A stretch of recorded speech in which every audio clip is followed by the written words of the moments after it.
Hi, here's Florian for 99 Startups, and I'm today with a new guest here, Jan. Hi. So, Jan, tell us something about you. Who are you? What did you do? What do you do? What will you do? Sure. Thanks for having me, Florian. It's a pleasure.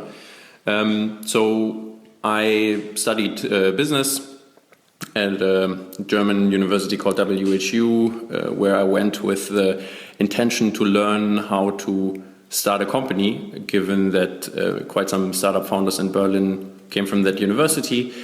During my studies and internships, experienced that I was a bit more interested on the technical and analytical side of things rather than pure business. And through technical online marketing, if you want to say so, started teaching myself programming during my studies.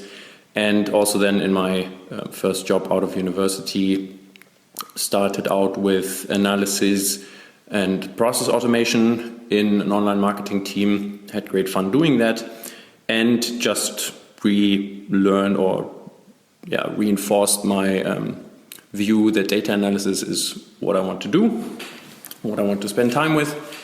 Then in my second job, pretty much built reporting for a Berlin startup, started to build a team, started to hire first analysts, and led a small BI team from the beginning of this year until roughly over a month ago. And over a month ago made the jump to be self-employed and doing what I did before, loving my work. I'm now a self-employed data analyst consultant here in Berlin.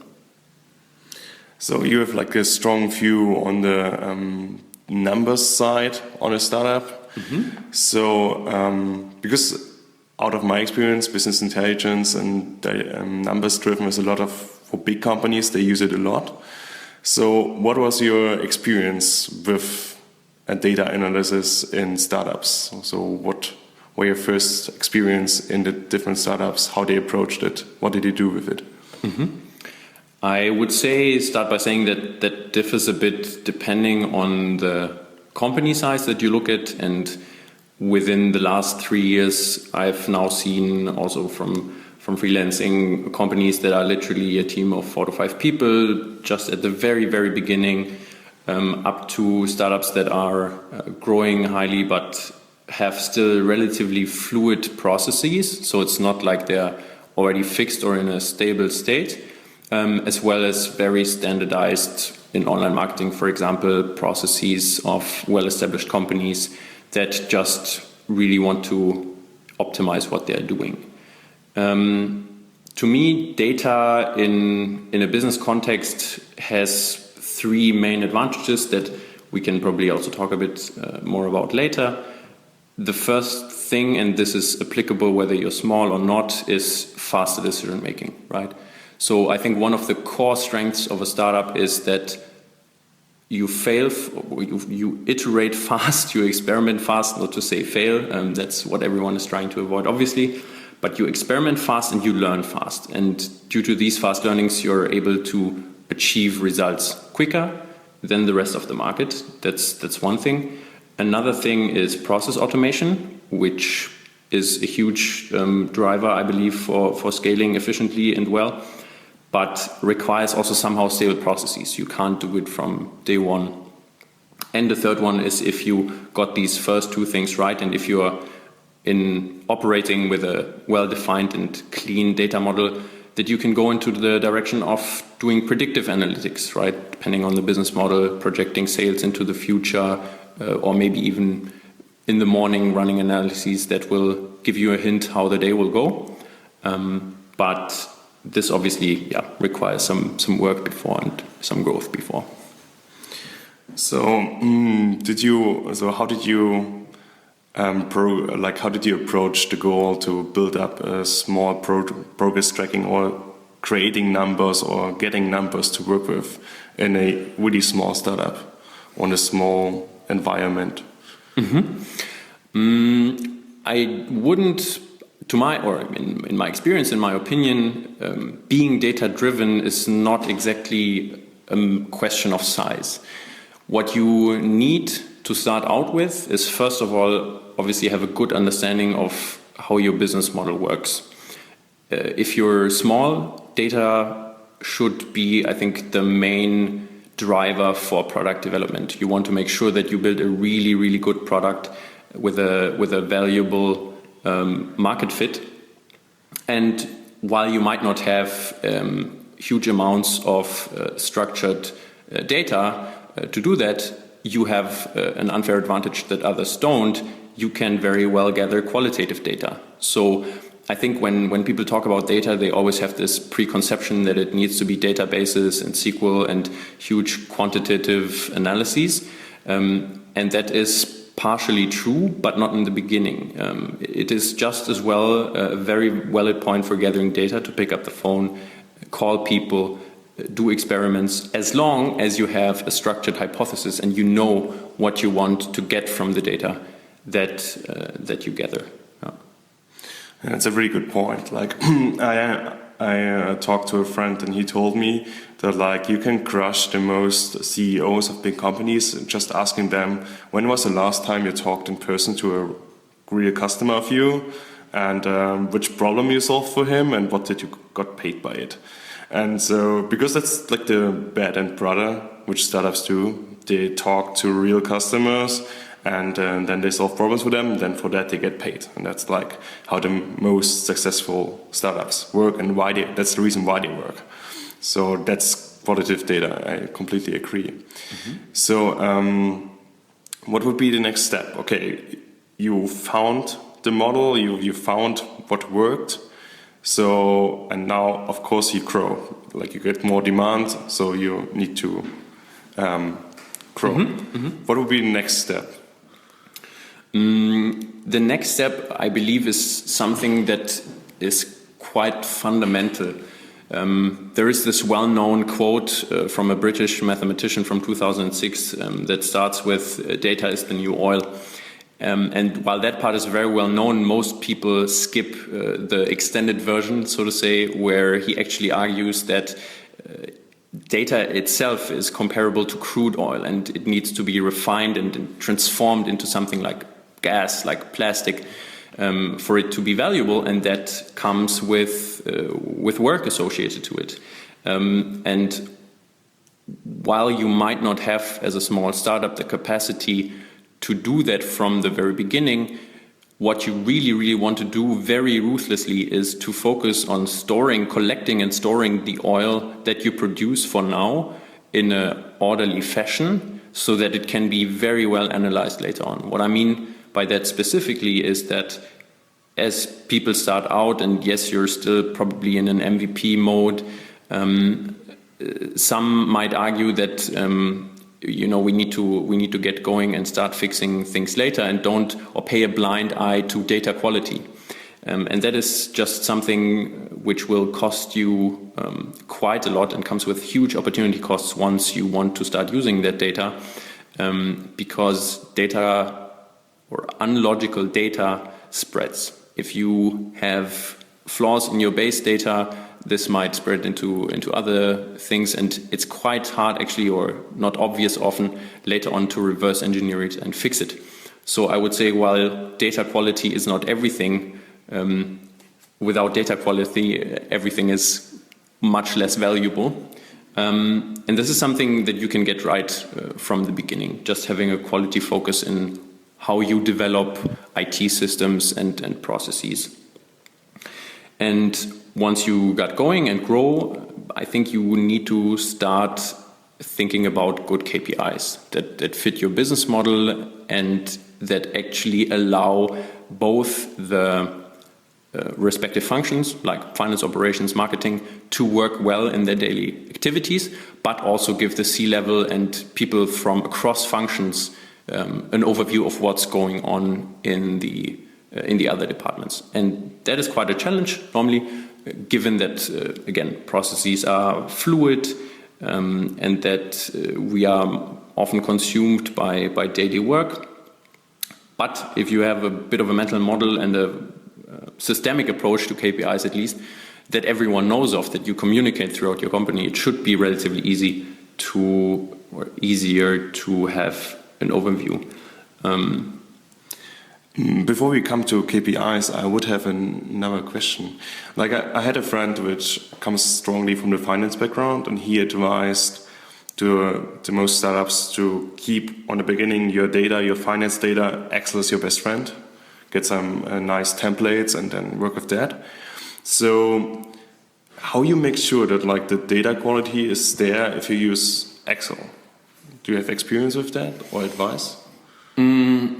So the first thing that I would argue is that Excel comes with the possibility to execute SQL queries, right? Okay. And so you can, if you have a structured database table in the business intelligence and data world, we call that a data warehouse, an analytical data warehouse more specifically, which contains standardized, normalized tables that are, so to say, taken care of and are quality checked. Then these can be loaded via ODBC into any Excel file, and people can run their own interactive analyses on top of that. Obviously, that is something that you might also not have in the beginning, and so while I studied business, I'm still not a friend of Excel in a large company for when you should actually have a data warehouse, but you don't, or you don't use it. In the beginning, I think it's perfectly fine. 80-20, you need to get work done and can't be blocked by waiting for the BI team to build a data warehouse, which normally takes some time. And so some sort of data analysis is better than no data analysis at all, obviously. But Excel has, so to say, a finite value in a startup growth cycle. And it's very important that you're aware of it and that you make the jump more or less at the right time. Do you have an idea, how do you know when the right time is for the jump? I think that depends a bit on the business model, how how automated your business already is.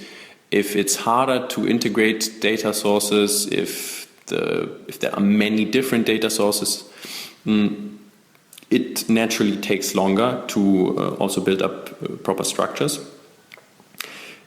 It's hard to give, in that sense, a common answer. I would say as early as possible, and this time frame normally can be rather defined by, okay, how stable does the underlying process feel? Okay. If the processes are mapped out and you're not anymore in the MVP phase and think of how can we do it, but you start doing it regularly for 2 to maybe 4 or 5 weeks, okay, then set some time aside with your team, think of which data do we regularly use now, how do we put it in a clear, clean format to avoid, having 3 Excel files flying around that are not updated at the same time and people start arguing and for nothing, pretty much. Yeah. And did you go through this process? Did you set it up, or did you already have it if you come into a company? That entirely depends. And I've seen companies that did it until quite a mature stage where actually Excel files would be sent around via email and hey, this is the latest version that I have, but then they are 15 to 20 megabytes big. Yeah. And that's obviously clearly an indicator that you shouldn't do it. But again, I think for getting rid of Excel, you need normally dedicated personnel or a freelancer or at least someone that thinks holistically about data in the company. And often CEOs, also CTOs, can't do that. They're too tight and they need to take care of growth and execution. So as soon as you think you have the capacity to do that, and again, there is some fixed processes flying around. I know that sounds relatively generic, but I think this is the minimum requirements that should be met to think of a more structured approach to data. Yes. Okay. So the thing would be, you would say, okay, set up a database, set up a business warehouse, and then let go the data from the Excel into that, and then go on with the database and not use Excel anymore. When you mean the entire difference between Excel and the database at all, I think that is driven more whether your company uses a digital application. So most startups nowadays obviously are digital. They already come with a database in that sense because you need one to handle application logic. But the data models of such operational databases are very different from what you normally need for analytical purposes for business users. So that's what I mean. So you set up a second database just for the business analytics, and then you transition the data from there. Cool. So what like you started to talk about KPIs. So first, probably let's try to define what is a KPI. Sure. So the word KPI, which stands for Key Performance Indicator, itself is not really saying anything, right? Obviously, it's good to measure performance, but there is also another really, really good quote that I like that goes, not everything that can be measured, that can be counted, should be counted, and not everything that should be counted is counted. I believe that's not verbatim, but that's roughly what it says. And the first starting point for any KPI, again, is know your business model and know what you want to achieve. What is your growth hypothesis? What is your value hypothesis, to stay in the terms of the lean startup methodology? And then build KPIs around these hypotheses that make them transparent.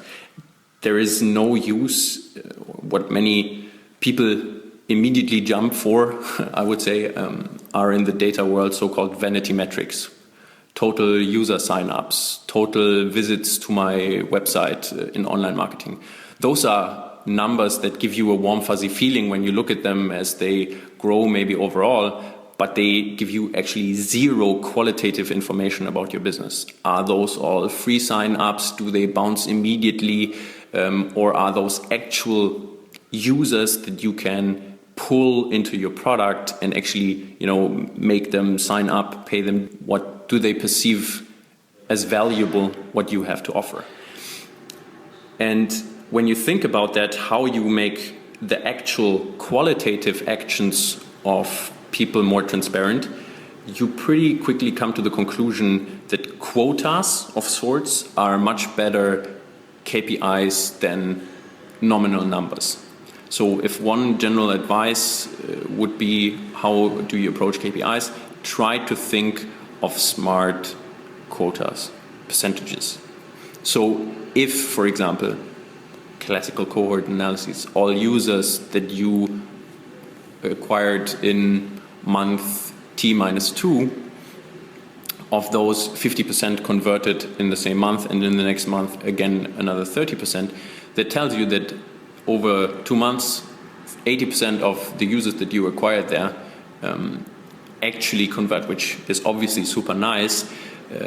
It totally is not giving you any perspective about how your business is going. If you say, last or 2 months ago I signed up 3,000 users, this month I signed up 6,000 users, and that is a huge success. That's not a huge success at all. I hope that you managed to acquire those 6,000 users at the same online marketing cost as you did the 3,000. That would be already also a good learning. So also there a quota marketing spent per user. Mm-hmm. But if those 6,000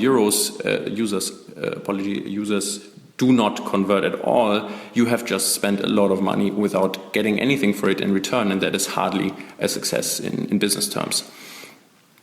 So my advice in that, again, use and think in quotas as much as possible.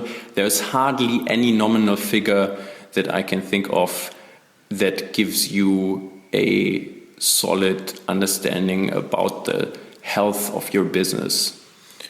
So, what was practical examples you used it? So, which questions you asked yourself in your time when you worked for companies, and how did KPIs help you to solve this in an effective way?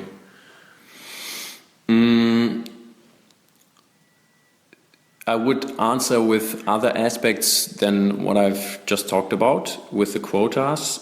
As the main thing, which I referred to earlier, of KPIs is to give a good mental model and overview for people that use those KPIs daily, but also others. I think that is an overlooked aspect, but as soon as you grow quite intensively, you benefit hugely if people from operations can have a guess of how marketing is working and what's going on there.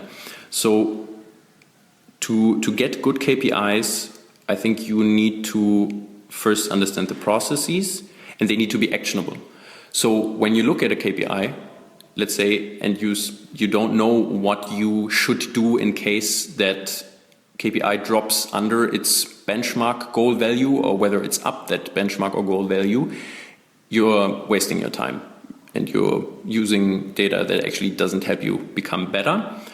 So you should really think about what processes, again, growth and value hypotheses, what you want to make transparent, what you want to measure, and how you want to do that along a time axis. Whether you want to have leading KPIs, for example, if you know your conversion funnel normally takes X days, which customer sign-up figures can you expect if you today generate X leads, for example? And this would be a leading KPI, then leads generated per day would be a leading KPI versus the KPI sign-ups per day. And there would be a causal relation, because you can assume that people who become leads will also convert. That is a necessary condition. And what I also just mentioned, you should have a benchmark value. So you don't know whether the leads per day or customer signups per day are good or not if you don't have, based on past data, or if you're starting new and from the beginning you can draw a line in the sand what you think is an educated guess, if you don't have a goal and benchmark that you measure that KPI against. So to put it plainly, good KPIs should have a benchmark, should have a goal value. You should map them across core processes in your company in terms of leading and lagging KPIs, and they should be related. Should be clear when KPI X has a delta, then KPI Y will probably follow in the same direction or in the opposite. And that, if you set that up in a structured way and communicate it clearly, this should give you an exceptional level of transparency across your company, not only for people in marketing doing marketing, but if you follow a system, also people from other departments, and vice versa. Okay, so you would like give a goal to the company, and then like the data analysts would check out the process. Like, for example, you sell shoes, and so you check, okay, what do existing customers, how much new customers we get. So you understand the funnel, give certain KPIs on the process. So you have right now this, you want to go there, and then you see how you perform on certain points and can make adjustments there. That would be... Absolutely, yeah. The basis for that being, again, that you know your business model and that you have hypotheses about customers, for example, that bought winter boots last year, that they will again buy winter boots this year. And this would be a specific KPI. So in your experience, was this like, how did you make sure that like you understand the process and you understand the goals of the company? So did you work a lot with the CEOs, or how was it in your past experience? Yes, this is a big part why I really enjoy data analysis and doing what I do, because it's a synthesis of being analytical, being able to program, understand things, but there is absolutely no way if you don't talk to people. You will never be good at data analysis or setting up KPIs and frameworks if you don't talk to people, and there is no way around it. You need to understand how the CEOs see the business, what their key strategic assumptions for growth for the future are, and as well how people in the departments operate. So what is the on mistakes in this area in your past experience? I think that the base topic that comes up in I think whenever people are together is communication and open communication. I mean, when I, as a data analyst or business intelligence person, talk to people, they sometimes I had the impression that some didn't immediately know what was the goal of this KPI, and they feel threatened, as in, oh my God, am I being measured against something? When you actually need to tell them, yes, some measurement, but what is very important when companies want to be data-driven, right? But startups need not to forget, also when they grow, that it's completely normal that you do mistakes when you experiment. And it's much more important to experiment and fail often, but in smaller steps. And to give the people that context, that measuring goals and that setting up goals is nothing which is done to make them feel bad about themselves and their work. It's just to help everyone become better quicker, and that making mistakes is an encouraged normal part of the job, as long, and that is very important also from a data perspective, as long as you learn from it and you have a structured way of analyzing the mistakes that you potentially did. But besides that we're in the lucky situation that I believe no one startup can claim that it will operate without analyzing data at some point. It's on everyone's mind, obviously, and everyone sees the value, more or less. So you see data as source to learn faster, and like it's a really important thing that like as the company or the startup has like an open culture, open feedback culture. Yes. So how did you already came in teams where this was set, this culture, or how, like, was there situations where you had trouble? Fortunately, no. So far, not really huge troubles. I believe this is mainly the responsibility and also duty of the CEO to be a shining example of how decisions should be reached, and to make it clear to everyone in the company that deferring a decision with the argument of waiting for more data to be informed is a trade-off decision, right? Like there are some very few situations, very few actually, and for a startup I would say even fewer, it is worth taking a very slow approach. Jeff Bezos wrote an interesting comparison in his 2015 letters to shareholders.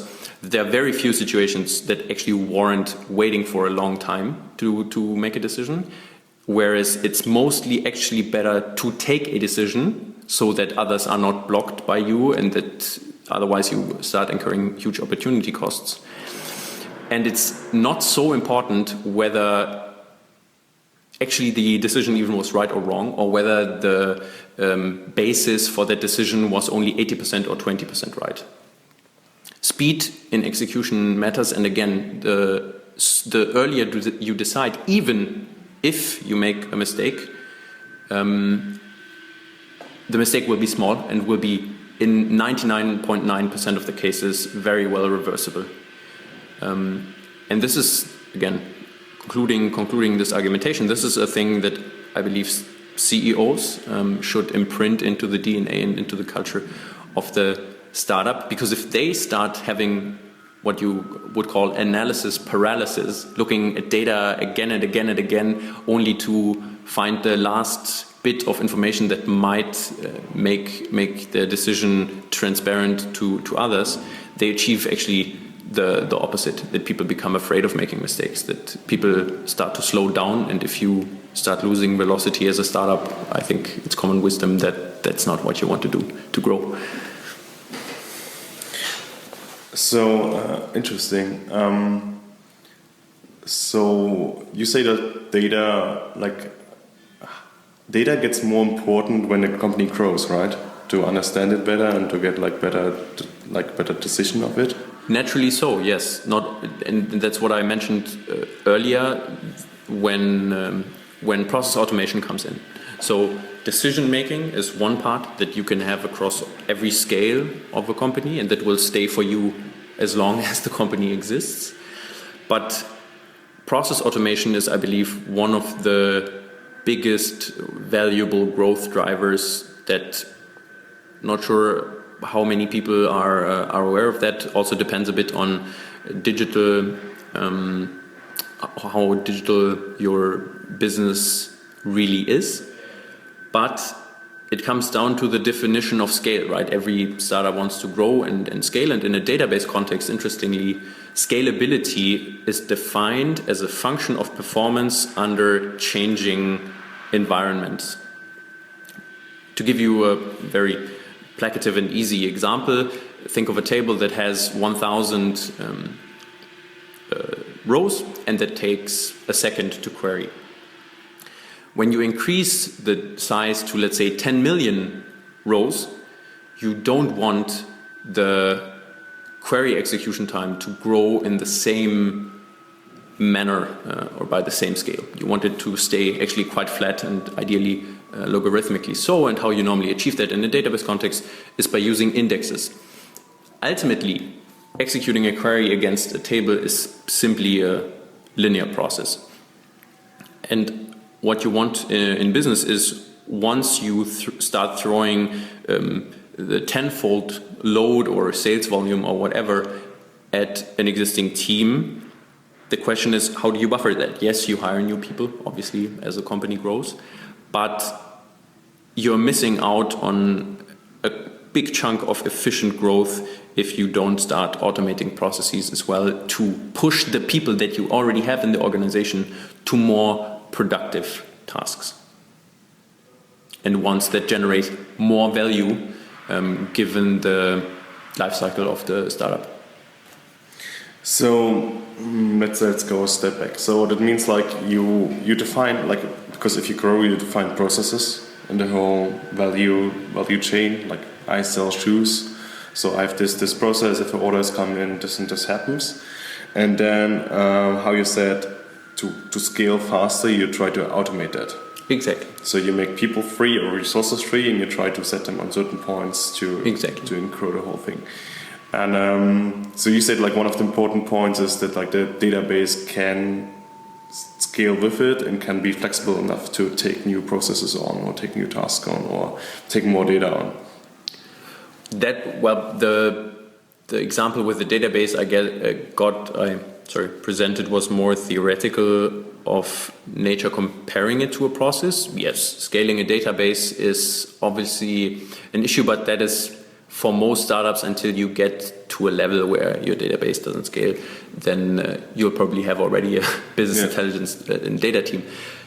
To give you a more concrete example of what I mean by that, I think the classic scenario everyone can imagine is doing finance reporting in one master Excel file, and you have XYZ different other source Excels, and you copy paste data from there to there, and you have your complex formulas set up that calculate everything, and still it takes you half a day or a day to do that. And that's a clear indication that probably you already know pretty well what you need to do. Like this sales data needs to go here, marketing costs need to go there, operation spend needs to go there, and then you aggregate it into a profit and loss statement or some other form of standardized reporting. And it would obviously be efficient, I hope at least obvious to most people, that if you spend, let's say, 2 days even to write that data to a database and format it appropriately, or even with Python, which is probably the simplest of solution, and you later on click a button that then generates the entire thing in maybe 5 seconds, then you've freed up quite some time of one probably highly paid and highly intelligent person to actually spend on thinking harder about, okay, how do we get to the next step? That was actually how I got into programming, literally. I did online marketing and needed 2 hours every day to aggregate some metrics to give me a direction of how my campaigns were performing. And I spent 4 hours automating everything, and clicking on a button and having the numbers pop up was like magic to me. That's why I said this makes sense. I want to go further into this. Yeah. So what else for experience you collected in your past work time? Can you be a bit more specific? What were the biggest problems you had you faced, and how did you solve them? I think the biggest problems that you might experience in companies related to data is pertaining to what I already talked about. First, if you have chaotic data, as in, hey, this app needs to run, and there are processes and there are sales to do and customers to deliver to. Many people forget to pay attention to quality or think it's second grade, or there will be a time when we can fix this, and the time normally never comes, right? Yeah. So what is really hard is, and that's already kind of a bridge to the cultural thing, is if the data is not incorrect, not correct, that is already a suboptimal state, obviously, or if it's chaotic and not structured. But what's even worse than that, if people at the top of the company management doesn't see data quality for the value that it provides clearly in the long term. If that's not given, then it's like fighting against windmills. It's pretty hard. And I think, given that often startup founders and actually high-level managers have some sort of consulting background, I, at least in my experience so far, had quite often the situation where high-level managers ran into the aforementioned analysis paralysis.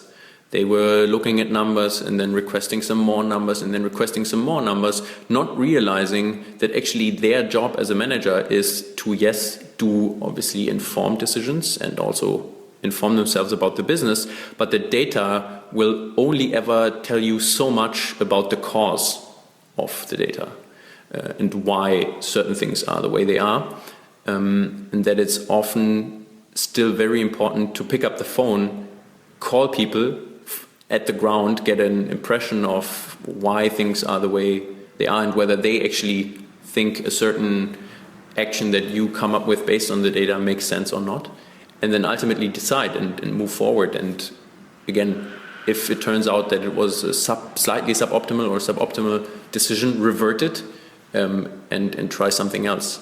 And if you have a CEO or a CEO that sits in front of some Excel sheets or data visualization dashboards for a week without deciding, I don't think that's a good sign.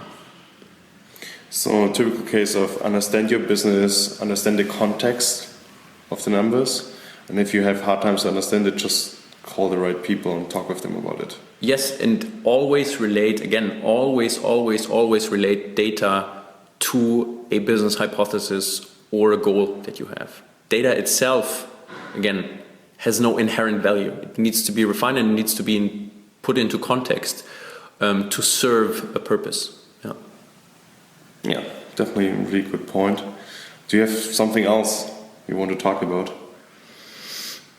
I think actually I'm looking here that we covered pretty much the entire thing.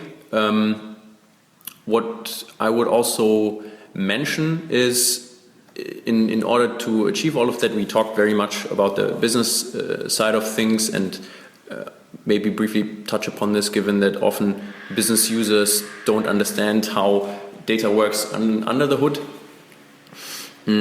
We briefly touched upon the fact that operational databases are OLTP, online transaction processing designs normally, which fill a completely different need than analytical, business stakeholder oriented databases, which are normally called OLAP, online analytical processing. And once you again get the feeling that, okay, Excel or Google Sheets doesn't serve the purpose anymore, or the number of data sources becomes too large, you should really sit down in a structured way and think hard about either hiring people or contacting agencies, freelancers, whatever, to set up a data warehouse. A data warehouse is the centralized storage of different data sources, of any kind of raw data that you might have from your apps, with the purpose of creating standardized, non-repetitive, and very well semantically designed tables that reports are built on. From every more experienced manager that has done that job already once or had that in his company, I believe you'll hear that this is the single most important step to use data efficiently, as you have, again, single source of truth, one semantic definition for whatever you want to talk about, and that just makes a huge difference in communication, in structuring KPIs, because you know that if, okay, in this formula, I don't know, net sales pop up, you immediately should know from, given that there is only one net sales column, and ideally you would also have a data dictionary where some context for that metric is given, that this means sales minus XYZ, but not this other thing. Cool. Thank you very much for the talk. Thank you for having me. Yeah. So until next time. Yes. Ciao.